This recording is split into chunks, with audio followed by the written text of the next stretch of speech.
आज की ये डरावनी कहानी क्रिस नाम के आदमी की है। काली टोपी और मफरल पहने वो किसी हीरो से कम नजर नहीं आ रहा था। इस टापू पर लड़कियों को बेचा जाता था और क्रिस किसी लड़की को ढूंढ रहा था। अचानक एक आदमी आकर पूछता है, कौन हो तुम? इस टापू पर क्या करने आए हो? क्या तुम अमेरिकन हो? क्रिस हाँ में सिर हिलाता है, जिसके बाद आदमी कहता है, तुम्हें जो भी लड़की अच्छी लगे तुम उसे खरीद सकते हो। क्रिस कहता है, मुझे एक खास लड़की की तलाश है, उसका नाम कमोमो है। आदमी कहता है कि यहाँ इस नाम की कोई लड़की नहीं। ये सुनकर क्रिस वहाँ से जाने लगता है, लेकिन तभी आदमी कहता है, तुम इस टापू से सुबह जा सकते हो क्योंकि रात को सभी बोट्स बंद हो जाती हैं। आज की रात तुम्हें यहीं बितानी पड़ेगी दोस्त। ये सुनकर क्रिस उसकी बात मान जाता है। कुछ देर बाद क्रिस टापू के एक छोटे से आराम घर में रुकता है, जहाँ पैसों के बदले सेवा की जाती थी। दरअसल कई साल पहले क्रिस एक बार पहले भी यहाँ आया था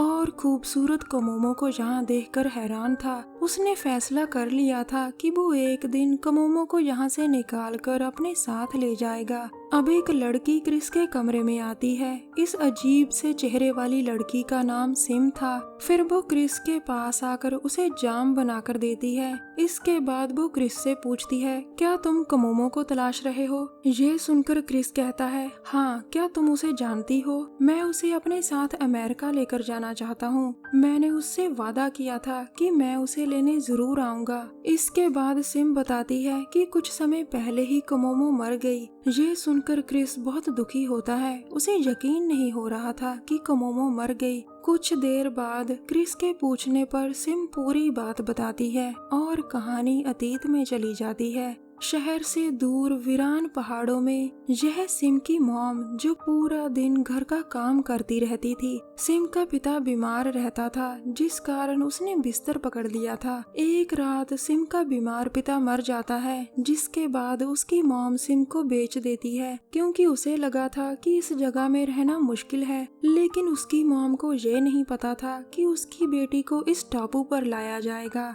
इसी टापू पर कमोमो भी थी। तभी उनकी मालकिन जेड आकर सिम को बुरा भला कहती है, जिसके बाद वो वहाँ से चली जाती है। कमोमो को सिम पर तरस आ जाता है और वो उसे अपना खाना खाने को देती है। इसके बाद कमोमो और सिम अच्छी दोस्त बन जाती हैं। वैसे कमोमो की खूबसूरती देखकर सभी लड़कियां उससे जलती थीं और सबसे ज्यादा तकलीफ जेड को होती थी। एक दिन वो आकर कहती है, मेरी रिंग चोरी हो चुकी है, उसे जरूर किसी ने चुराया है। मुझे अपने कमरे में ये पिन मिला है। तभी दूसरी लड़कियां कहती हैं, ये तो कमोमो का है, यानी उसी ने रिंग चोरी की है। लेकिन बार बार पूछने पर भी कमोमो कहती है कि मैंने चोरी नहीं की। बस फिर क्या था। इसके बाद जेड अपना खेल शुरू करती है। उसे इस तरह टॉर्चर किया जाता है जो किसी के भी रोंगटे खड़े कर दे। छोटी छोटी चीजें कितनी दर्दनाक होती हैं, ये सिर्फ कमोमो ही बता सकती थी। कुछ देर बाद कमोमो दर्द से तड़प रही थी।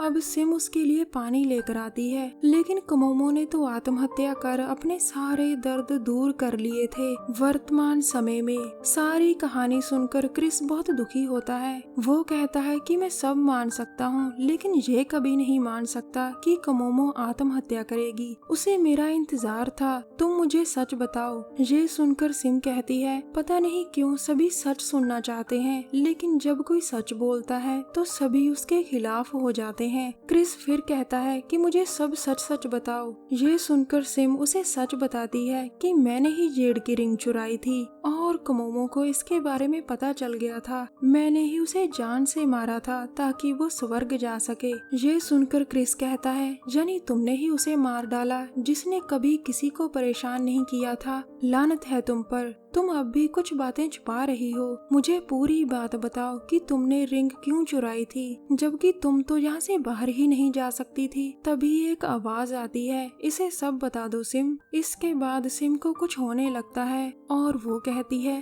तो सुनो मेरी पूरी कहानी।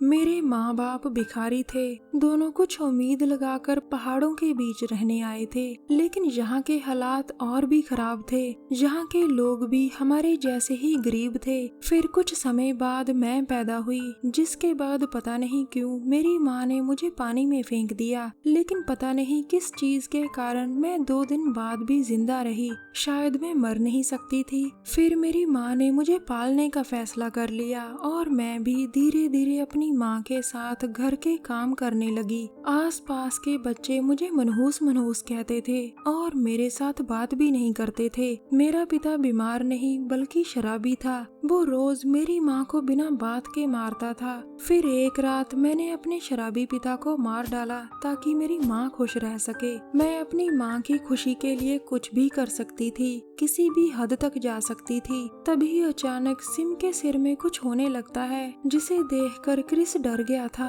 अब सिम अपने सिर को अजीब तरीके से हिलाने लगती है और तभी उसके सिर के एक तरफ से एक हाथ बाहर निकलता है। इस अजीब से नजारे को देखकर क्रिस हैरान था, क्योंकि उसके सामने सिम के सिर में से एक जीता जागता हाथ निकला था। अब सिम कहती है, इसे मिलो, ये मेरी जुड़वा बहन ली है। इसके बारे में सिर्फ मेरी माँ ही जानती थी, इसीलिए उसने मुझे पानी में फेंका था, लेकिन मैं बच गई थी। इसी के कारण मेरी माँ ने मुझे बेच दिया था। मैं बचपन से ही श्रापित थी और मेरा श्राप मेरी बहन ली है। ये बहुत लालची है। इसी को रिंग पसंद आई थी और इसी के बार बार कहने पर मैंने वो रिंग चुराई थी। इसी के कहने पर मैंने कमोमो को मारा था। ये सुनकर क्रिस कहता है, मैं तुम दोनों को मार दूंगा। कमोमो मेरी मरी हुई बहन जैसी दिखती थी और तभी वो अपनी गन निकालता है, जिसे देखकर सिम कहती है, तुम गोली नहीं चलाओगे। ये सुनते ही क्रिस गोली चलाता है और सच्ची में सिम को कुछ नहीं होता।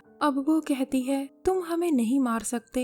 ये सुनकर क्रिस काफी डर गया था और तभी वो दूसरी गोली ली पर चलाता है। लेकिन ये क्या, सिम तो पूरी तरह से बदल गई थी और वो भी कमोमो में। क्रिस ने ही अपनी प्यारी बहन को गोली मारी थी। अब सिम अपने शराब से मुक्त हो चुकी थी, जिसने उसकी जिंदगी नर्क बना रखी थी और वो शराब अब क्रिस को लग चुका था। कुछ दिनों बाद आज एक कैदी को खाना देकर एक पुलिस वाला कहता है, ये वही अमेरिकन पत्रकार है जिसने बेकसूर कमोमो को मारा था। ये सुनकर दूसरा कहता है, हम तुम्हें मरने नहीं देंगे, तुम्हें जिंदा रखकर यही नर्क दिखाएंगे।